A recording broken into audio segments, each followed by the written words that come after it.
isn't just another scary story. What you're about to hear is a real urban legend rooted in Millers Creek, Illinois. A case so disturbing, the police sealed the files, the town buried the truth, and families still refuse to talk about it decades later. Locals whisper her name like a curse, Sarah Whitfield, a 17-year-old girl who walked down a quiet country road one October night and never came home. The story you're about to hear is pieced together from first-hand accounts, police records, and testimonies from those who swore they saw her after her disappearance. Some people call it a hoax, but others claim once you know her story, Sarah finds you. So listen carefully, because this isn't just a story. This is a true case, and it might not end with me. It might end with you.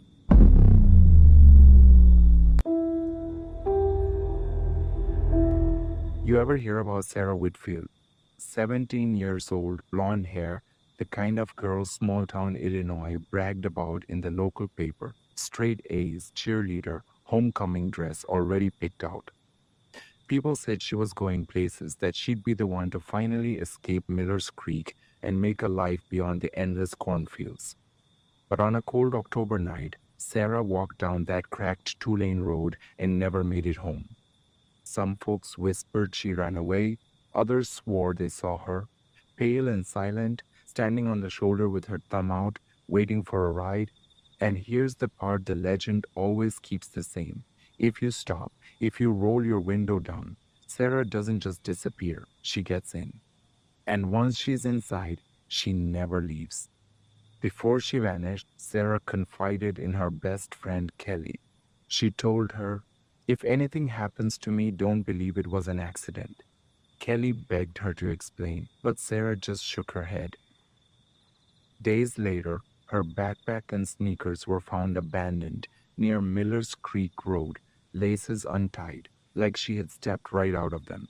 The police searched with bloodhounds and helicopters, stapled flyers to telephone poles, but Sarah was gone, and the town fell silent. The official report listed her as missing, but years later, when I got hold of the files, I noticed something strange. Her case wasn't listed under unsolved. It was marked sealed. And worse, one line stood out in red ink: cause of death, undetermined. But how could they know her cause of death if no body was ever found? The stories grew in her absence. Teenagers claimed they saw Sarah's reflection in their mirrors while driving home late at night. A trucker swore she was standing on the road one second and behind his cab the next. A teacher confessed that she heard faint knocking on her car window after grading papers at school. When she looked, Sarah was there, smiling, lips pressed against the glass.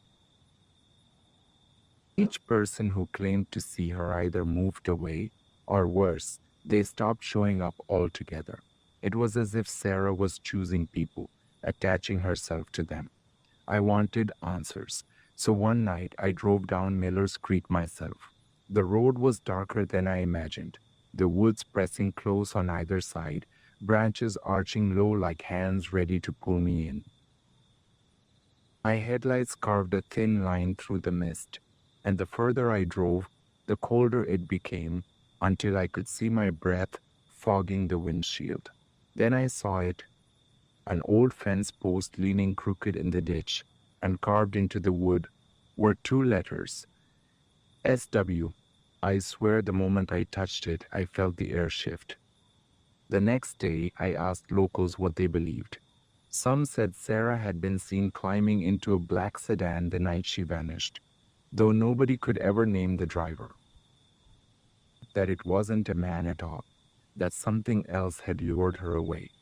One old neighbor leaned close to me and hissed, "If you hear her calling your name, don't answer. That's how she takes you." Still, curiosity got the best of me.